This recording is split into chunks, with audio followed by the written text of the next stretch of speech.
Dear students, welcome to impressive study bunch. आज की इस वीडियो में हम लोग भारत में यूरोपीय कंपनियों के आगमन से संबंधित हम लोग पार्ट 3 को देखेंगे। इसके पिछले वीडियो में हम लोगों ने देखा कि पुर्तगाली किस प्रकार समुद्री मार्ग के द्वारा भारत पहुंचता है, अब भारत में किन किन स्थानों पर अपना व्यापारिक कोठियाँ स्थापित करता है और भारत में किस प्रकार अपना व्यापार को विस्तार करता है।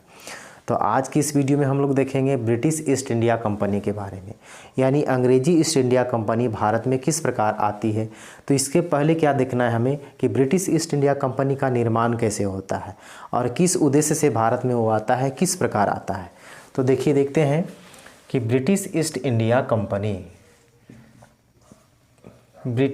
इंडिया कंपनी यानी ब्रिटेन की कंपनी, ठीक है। तो इसका निर्माण, इसकी स्थापना कैसे होती है। तो सबसे पहले इसे समझा जाए कि इसका निर्माण कहाँ होता है। इसका निर्माण ब्रिटेन में होता है और 1599 ईस्वी में होता है, ठीक है।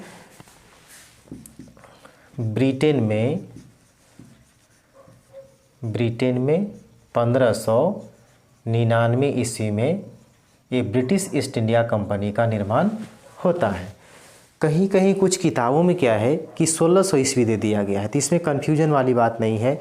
कारण ये है कि 1599 का उस समय अंतिम दौर चल रहा था, इसी कारण से कुछ किताबों में 1600 ईस्वी लिख दिया गया है। अब ब्रिटेन में 1599 ईस्वी में इसका निर्माण हो जाता है, इसकी स्थापना होती है। और इसको बनाने वाले कौन लोग होते हैं, तो ब्रिटेन के कुछ अमीर प्राइवेट लोगों के द्वारा ये कंपनी बनाई जाती है, ठीक है। ये किन लोगों के द्वारा, तो अमीर प्राइवेट, ठीक है, अमीर प्राइवेट लोगों के द्वारा ये कंपनी बनाई जाती है। इसके बाद फिर क्या है कि इसमें कितने लोगों की साझेदारी होती है, तो इसमें लगभग 217 लोगों की साझेदारी होता है। 217 लोगों की साझेदारी के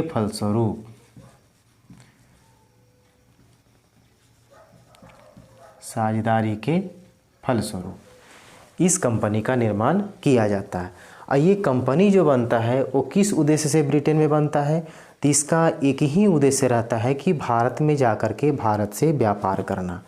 अब क्या है कि जिस समय ये कंपनी बनती है ब्रिटेन में, उस समय ब्रिटेन की महारानी जो है वो रानी एलिजाबेथ होती है। तो ये कंपनी क्या करता है, रानी एलिजाबेथ से परमिशन मांगता है कि हम भारत में क्या करेंगे, व्यापार करने जाएंगे। तो वहाँ के शासक, वहाँ के राजा, वहाँ की महारानी से तो परमिशन लेना अति आवश्यक है। तब क्या है कि महारानी जो है ना, ये इसे पता चलता है कि ये कंपनी जो है वो भारत में व्यापार करने जा रही है। तो रानी एलिजाबेथ को इस बात से बहुत खुशी होती है और वो क्या करती है, इस कंपनी को परमिशन दे देती है। तो परमिशन किस तरह से मिलता है, किस लिए, तो व्यापार हेतु, ठीक है, व्यापार हेतु परमिशन। अब देखा जाए परमिशन किसके द्वारा दिया जाता है, तो सबसे पहली बात क्या है कि ब्रिटेन की महारानी उस समय कौन थी, ब्रिटेन की महारानी रानी एलिजाबेथ के द्वारा, रानी एलिजाबेथ के द्वारा। अब इसके बाद है रानी एलिजाबेथ जब परमिशन देती है तो क्या मौखिक रूप से देती है या लिखित रूप से देती है। ऐसा तो नहीं है कि हाँ जाओ भारत में जाकर के व्यापार करो, तो ये मौखिक रूप से परमिशन नहीं, बल्कि लिखित रूप से परमिशन देती है। ये किस रूप में मिलता है, तो लिखित रूप में मिलता है। और क्या है, ये कितने समय के लिए परमिशन दिया गया है, तो ये 15 साल के लिए परमिशन मिलता है, ठीक है। ये 15 सालों के लिए परमिशन मिला है। और किस उद्देश्य से मिला है, किस काम को करने के लिए मिला है, तो ये व्यापार के उद्देश्य से मिला है। कहाँ व्यापार होगा इस कंपनी के द्वारा, तो भारत में व्यापार करने के उद्देश्य से, ठीक है। अब क्या है, इसके बाद क्या देखना है कि कंपनी भारत में व्यापार करने आ रही है। तो देखना है क्या कि व्यापार किनके बीच होगा। ये व्यापार जो हो रहा है वो कहाँ, किस देश के साथ होगा, तो भारत के साथ होगा। कौन देश आ रहा है? तो ये ब्रिटेन आ रहा है। ठीक है। अब जिस समय इस कंपनी को परमिशन मिलता है, जिस समय कंपनी का निर्माण होता है, उस समय ब्रिटेन के शासक कौन है? ब्रिटेन की महारानी कौन है? तो ब्रिटेन की महारानी कौन है यहाँ? ये है रानी एलिजाबेथ। ठीक है, रानी एलिजाबेथ। और जिस समय कंपनी बना है, जिस समय परमिशन मिला इस कंपनी को, उस समय भारत में बादशाह कौन है? आखिर जो परमिशन मिलेगा, जो चार्टर लिखाएगा, तो भारत में जो राजा रहेगा, जो बादशाह रहेगा, उसी के नाम से न होगा। तो उस समय भारत में बादशाह कौन है? तो उस समय भारत में जो बादशाह है उसका नाम है महान अकबर। ठीक है, महान अकबर। अब क्या होता है, 1599 ईस्वी में इसे परमिशन मिल जाता है। लेकिन यहाँ पर क्या है कि 1603 ईस्वी में महारानी की मृत्यु हो जाती है। 1603 ईस्वी में, 1603 ईस्वी तक के भारत में जो है ना, अंग्रेजी व्यापारी, कोई भी अंग्रेजी व्यापारी व्यापार करने के उद्देश्य से भारत नहीं आता है। भारत में आता है कुछ अंग्रेज, लेकिन व्यापार करने के उद्देश्य से नहीं आता है। जैसे 1601 में भी आया था तो केवल भारत में आया, यहाँ से लौट करके चला गया। तो भारत में व्यापार करने के उद्देश्य से क्या है कि जिस समय तक ये जीवित है उस समय तक कोई व्यापार करने के उद्देश्य से अंग्रेज नहीं आता है। 1603 में इसकी मृत्यु हो जाती है। भारत में जो महान अकबर है इसकी भी मृत्यु क्या हो जाता है? 1605 ईस्वी में हो जाता है। 1605 ईस्वी में महान अकबर की भी मृत्यु हो जाती है। अब रानी एलिजाबेथ की मृत्यु 1603 में होता है। तो इसके बाद वहाँ शासक कौन बनता है? इसके बाद वहाँ का जो नया शासक है ना, नया शासक कौन बनता है? उसका नाम है जेम्स प्रथम। जेम्स प्रथम। और भारत में बादशाह कौन बनता है? तो महान अकबर का पुत्र होता है जहांगीर। वही इसके मृत्यु के बाद राजगद्दी पर बैठता है। तो नया बादशाह कौन हो गया? नया बादशाह ये होता है कौन? जहांगीर। ठीक है। अब क्या होता है कि रानी एलिजाबेथ जो है, ये चार्टर जो लिखी है, परमिशन जो इसको दिया है, वो किसके नाम से है? तो महान अकबर के नाम से है। लेकिन अभी तक व्यापार करने के उद्देश्य से भारत में कोई पहुंचा नहीं है। तो भारत में जो सबसे पहला जो व्यापारी आ रहा है वो अंग्रेज का नाम है कैप्टन हॉकिंस। ठीक है। वो कब आता है, किसके नाम से चार्टर लेकर के आता है और किसके दरबार में पहुंचता है? तो देखते हैं कैप्टन हॉकिंस के बारे में। Captain Hawkins. ठीक है, कैप्टन हॉकिंस। ये भारत में क्या है कि व्यापार के उद्देश्य से सबसे पहला जो है ना अंग्रेज व्यापारी यही आता है। ठीक है ना। अब ये कब आता है? तो भारत में ये 1608 ईस्वी में आता है। ठीक है, 1608 ईस्वी में ये भारत आता है। इसके बाद ये किसके दरबार में आता है? तो ये जहांगीर के दरबार में आता है। जहांगीर के दरबार में आता है। ठीक है, जहांगीर के दरबार में आया। अभी हम लोगों ने देखा कि 1605 ईस्वी में क्या होता है कि महान अकबर की मृत्यु हो जाती है। तो राजगद्दी पर भारत में कौन शासन कर रहा है? महान अकबर के बाद उसका बेटा जहांगीर। तो जहांगीर के दरबार में पहुंचता है। लेकिन बात क्या है कि वो जो चार्टर लेकर के जो आया है वो किसके नाम से लेकर के आया है? तो चार्टर किसके नाम से है? परमिशन जो मिला था उसे, तो चार्टर जो हो गया ना वो अकबर के नाम से है। ठीक है, अकबर के नाम से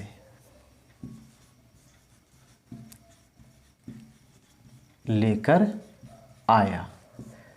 ठीक है। अब क्या होता है कि जब ये जहांगीर के दरबार में पहुंचता है तो कैप्टन हॉकिंस क्या है? वो तो अंग्रेज है, यानी इंग्लिशमैन है। और यहाँ जो शासन कर रहा है भारत में वो बादशाह कौन है? जहांगीर है। ये मुस्लिम है। तो मुस्लिम लोग जो है ना, इसका टाइटल क्या है? खान। ठीक है। तो अपने एक टाइटल को क्या कर देता है? कैप्टन हॉकिंस के साथ, माने उसके नाम के साथ जोड़ देता है और उसे पुकारता क्या है कि ये इंग्लिश खान। ठीक है ना। कैप्टन हॉकिंस को क्या बोलता है जहांगीर? इंग्लिश खान बोलता है, ठीक है ना। अगर क्वेश्चन पूछेगा कि कैप्टन हॉकिंस को इंग्लिश खान के नाम से किसने पुकारा था, तो जहांगीर ने पुकारा था। ये कैप्टन हॉकिंस जो है ना, एक भाषा और जानता था। वो क्या है कि भारत में जो कहता है कि जो शासन जो चल रहा था वो जहांगीर के दरबार में फ़ारसी भाषा था। उस फारसी भाषा से वो पूर्ण रूप से वो अवगत था, इसके भाषा को वो समझता था, समझे। अब क्या है कि इसमें कि जब कैप्टन हॉकिंस जहांगीर के दरबार में आता है तो किस उद्देश्य से आता है, तो व्यापार करने के उद्देश्य से। और यहाँ पर आकर के क्या करता है कि यहाँ अपनी व्यापारिक कोठी बनाने के लिए परमिशन मांगता है कि हमें भारत में क्या किया जाए, व्यापारिक कोठी बनाने दिया जाए।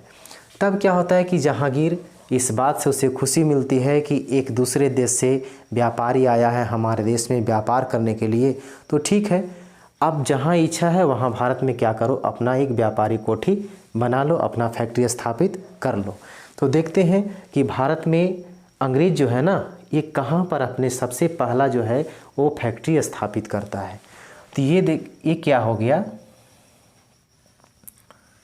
ये हो गया हमारा भारत, ठीक है। तो सबसे पहले क्या है कि जब कैप्टन हॉकिंस आया, जब अंग्रेज आया, तो सबसे पहले क्या है कि यहाँ ये सूरत है, ठीक है ना। तो सूरत में क्या करता है कि जहांगीर जो यहाँ है ये शासन कर रहा है, तो जहांगीर क्या करता है, इसको आदेश दे देता है। तो अंग्रेज क्या करता है कि सबसे पहले 1608 ईस्वी में कहाँ करता है, ये सूरत में अपना फैक्ट्री बनाना शुरू कर देता है। लेकिन यहाँ पर क्या है, इस सभी एरिया में क्या है कि पुर्तगालियों का अधिकार था। अब पुर्तगाली सोचता है कि जब मेरा यहाँ से पूरा अधिकार है तो फिर इसे यहाँ फैक्ट्री बनाने का आदेश कैसे मिल गया। तब क्या करता है पुर्तगाली, इस जहांगीर को बहकाता है, ठीक है ना, कि ये मेरा क्षेत्र है, यहाँ पर इसे फैक्ट्री बनाने का आदेश नहीं दिया जाए, अभी उसे तत्काल रोक दिया जाए। अब क्या होता है कि पुर्तगालियों के बात में जहांगीर आ जाता है, ठीक है। जहांगीर क्या करता है, जहांगीर अवगत है इस बात से कि ये जो समुद्री मार्ग है ना, ये समुद्री मार्ग पर एकाधिकार किसका है, तो पुर्तगालियों का है। कि कोई भी इस मार्ग से अगर अपना जहाज़ ले जाता है, अगर उस पर परमिशन नहीं है, कॉर्टेज नहीं सटा हुआ है, तो उस जहाज़ को लूट पाट लिया जाता था। अकबर महान का जो भी क्या था, ये तो महान अकबर पूरा जो है ना भारत का सबसे बड़ा शासक था, सबसे बड़ा बादशाह कहलाता था। इसका भी जहाज़ अगर समुद्री मार्ग में जाता था और परमिशन अगर नहीं सटा हुआ है, उस जहाज़ पर कॉर्टेज नहीं लगा हुआ है, तो उस जहाज़ को खतरा हो सकता था। तो इस बात से अवगत था। तो जहांगीर ने क्या किया, तत्काल जो है ना, तत्काल इस अंग्रेज कंपनी जो स्थापित हो रही थी, यहाँ पर जो फैक्ट्री बन रहा था, उसे वहाँ पर रोक लगा देता है, ठीक है। और ये सूरत से कहता है कि यहाँ पर से हटना पड़ता है इसको, लेकिन कंपनी पूर्ण रूप से तैयार नहीं होता, ये अधूरा रह जाता है, यानी ये अस्थायी फैक्ट्री स्थापित हुआ। अब जो है अंग्रेज कहाँ चला जाता है, इस जगह को छोड़ करके अब यहाँ चलाता है मसूलीपट्टनम में, ठीक है। ये मसूलीपट्टनम में 1611 ईस्वी में एक अपनी फैक्ट्री स्थापित करता है। लेकिन इसका ध्यान कहाँ रहता है अंग्रेज का, कि हम जब भी अपना फैक्ट्री स्थापित करेंगे तो सूरत में करेंगे, इसके लिए हमें क्या करना पड़ेगा, तो पुर्तगालियों से युद्ध करना पड़ेगा। तो 1611 में यहाँ पर क्या होता है कि इसकी एक फैक्ट्री स्थापित हो जाती है। और 1612 ईस्वी में क्या है कि सूरत में एक गांव होता है स्वाली, ठीक है ना। कौन सा गांव होता है, स्वाली। तो स्वाली का युद्ध होता है, ठीक है। तो स्वाली के युद्ध में क्या करता है, पुर्तगालियों की हार हो जाती है। और इसमें जो है ना, इसमें अंग्रेज एक शिप का, एक जहाज़ का प्रयोग करता है, जो परीक्षा में हमेशा पूछ लिया जाता है, जिसका नाम रहता है, वो मुख्य जहाज़ क्या था, रेड ड्रैगन, ठीक है। और क्या है कि यहाँ से जब पुर्तगालियों की हार हो जाती है, तो ये 1608 में जो अधूरा फैक्ट्री था, ये 1613 ईस्वी में ये क्या होता है कि फैक्ट्री इसका पूरा तैयार हो जाता है, ठीक है। तो यहाँ पर देखते हैं कि सबसे पहले क्या है कि जो कंपनी स्थापित हुआ अंग्रेज़ों का, तो सबसे पहले कहाँ हुआ था, तो 1608 ईस्वी में सूरत में, ठीक है ना। इसकी कंपनी कहाँ बनी, फैक्ट्री या कंपनी, ये कहाँ बना,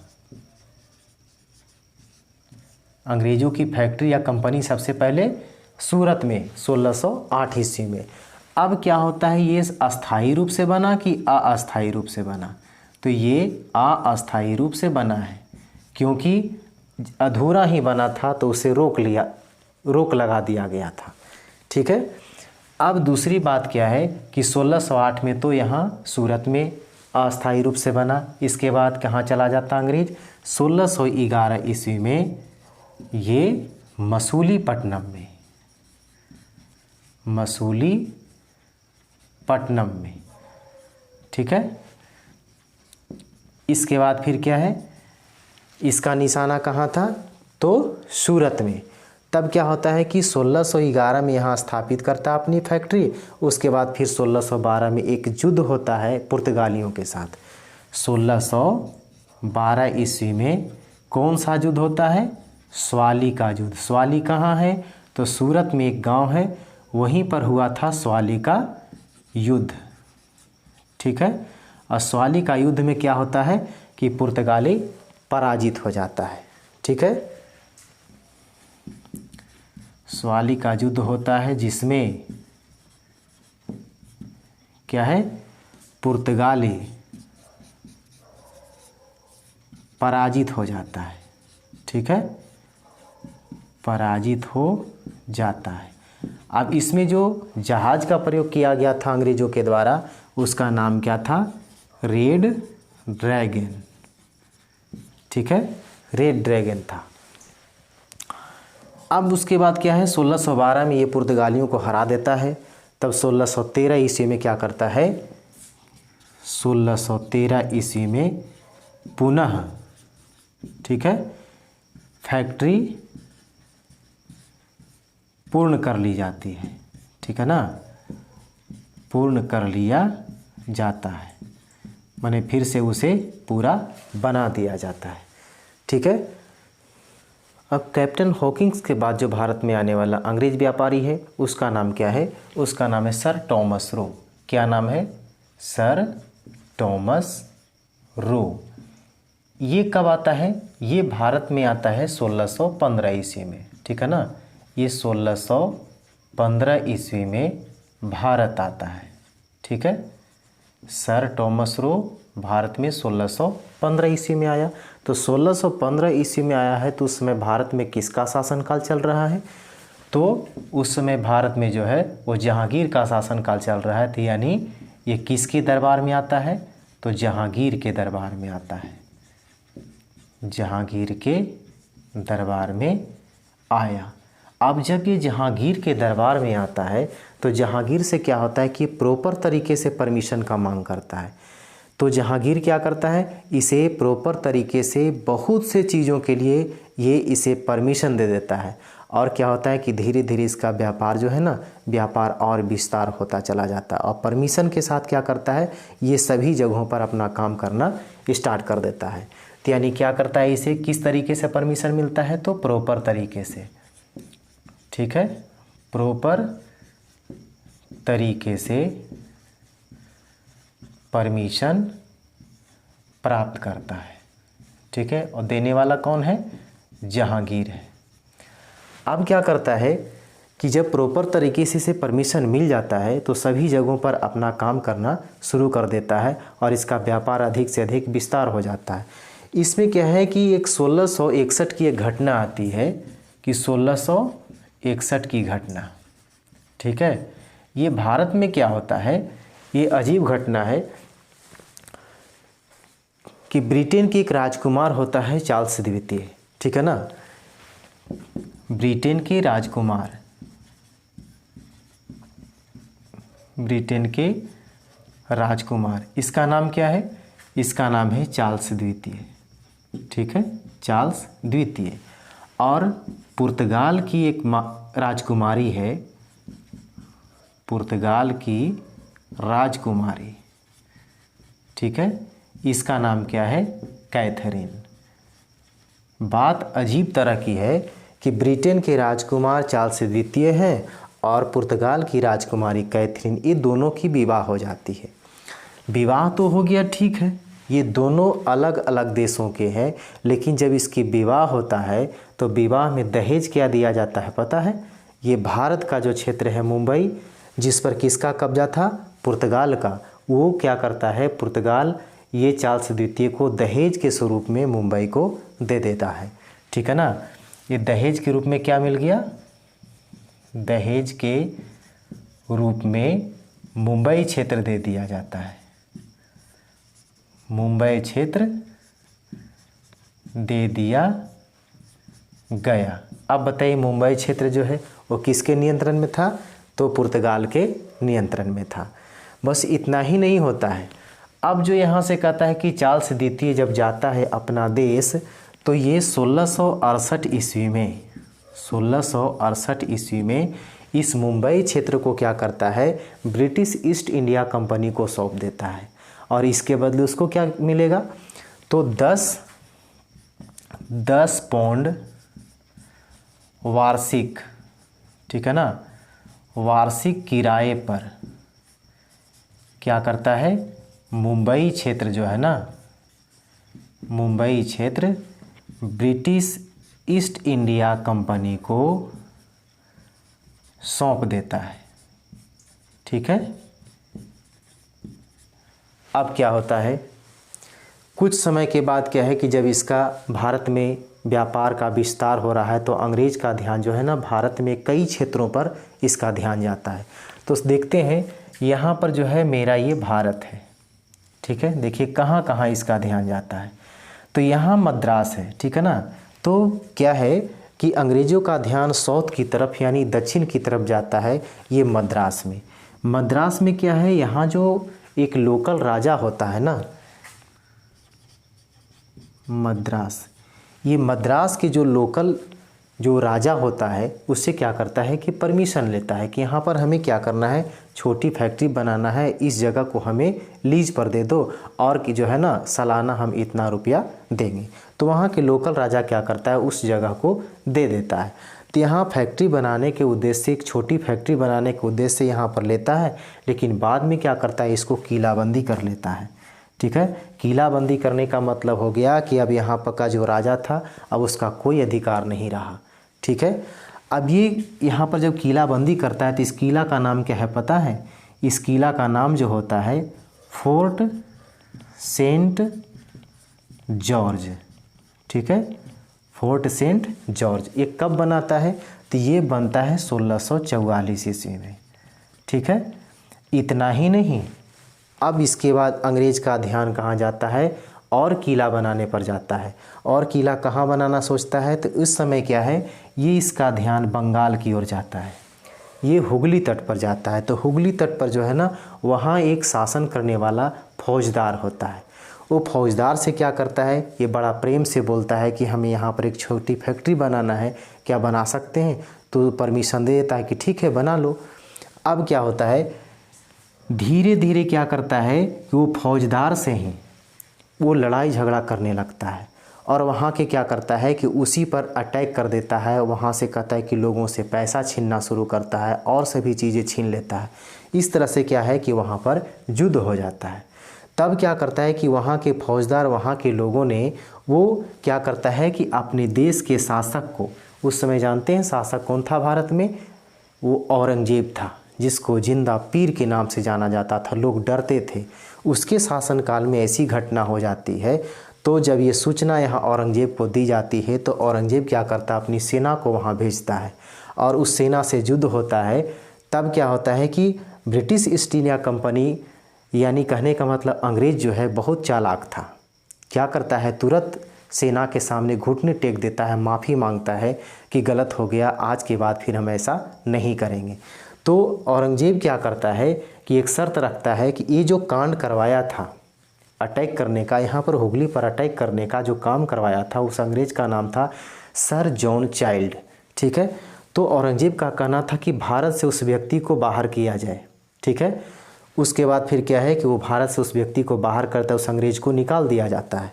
तब औरंगजेब क्या करता है, उसे माफ़ कर देता है और भारत में फिर से व्यापार करने का आदेश दे देता है। ये हो गया कब? ये औरंगजेब के शासनकाल में। लेकिन 1707 ईस्वी में औरंगजेब की मृत्यु कब होता है? औरंगजेब की मृत्यु 1707 ईस्वी में हो जाती है। औरंगजेब की मृत्यु के बाद ही क्या होता है कि इस बंगाल में भी किलाबंदी कर लिया जाता है, समझे। तो क्या होता है कि जो मद्रास में किलाबंदी किया था, जो किला बना था उसका नाम क्या था, फोर्ट सेंट जॉर्ज, जो 1644 ईस्वी में बना था। अब जो बंगाल में बनता है इसका नाम क्या है, इस किला का नाम है फोर्ट विलियम। ठीक है, क्या नाम है, फोर्ट विलियम। ये कब बनता है, ये 1781 ईस्वी में बनाया जाता है। ठीक है, अब इसके बाद हमें क्या देखना है कि सर टॉमस रो जो व्यापारी आया था, इसके बाद भारत में एक और व्यापारी, अंग्रेज व्यापारी आया था, उसका नाम क्या था, जॉन सरमन। ठीक है, जॉन सरमन। ये जो व्यापारी आता है वो भारत में कब आता है, तो ये आता है 1717 ईस्वी में। 1717 ईस्वी में ये भारत आया।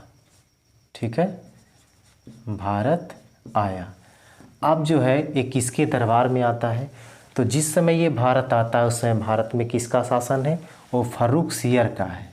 ठीक है, फर्रुख सियर का, तो फर्रुख सियर के दरबार में आता है। ठीक है, फर्रुख सियर के दरबार में आया। फर्रुख सियर के दरबार में जब ये आता है तो फर्रुख सियर क्या करता है कि व्यापार से संबंधित अनेक आदेश इसे दे देता है। कारण क्या है कि फर्रुख सियर जो है ना, भारत में अनेक डॉक्टरों से क्या करता है, इलाज करवाता है। इसे एक लंबी बीमारी, लंबे समय तक कहता है ये बीमार रहता है, ये बीमारी इसको ठीक नहीं होता है। तब क्या करता है कि एक अंग्रेज डॉक्टर ने क्या करता है, इसे पूर्णतः ठीक कर देता है। तो इस बात से खुशी होकर के क्या करता है कि अंग्रेज को ये भारत में व्यापार करने के लिए अनेक प्रकार का आदेश दे देता है। वो कौन कौन सा आदेश होता है, तो यहाँ देखा जाए फर्रुख सियर द्वारा दिया गया आदेश, फर्रुख सियर द्वारा दिया गया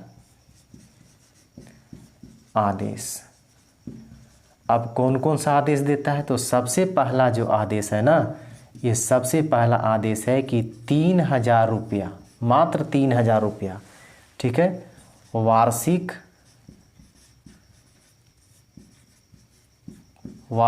कर पर, माने 3000 रुपया केवल टैक्स पर क्या करेगा कि बंगाल में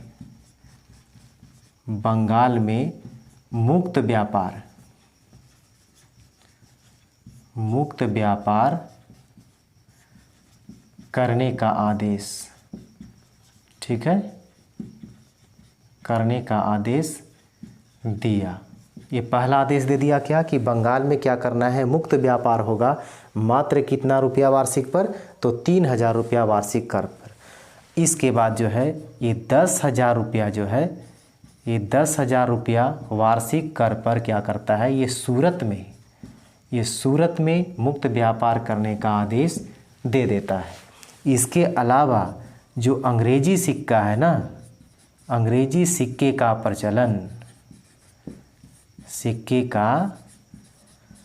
प्रचलन पूरे भारत में लागू कर देता है,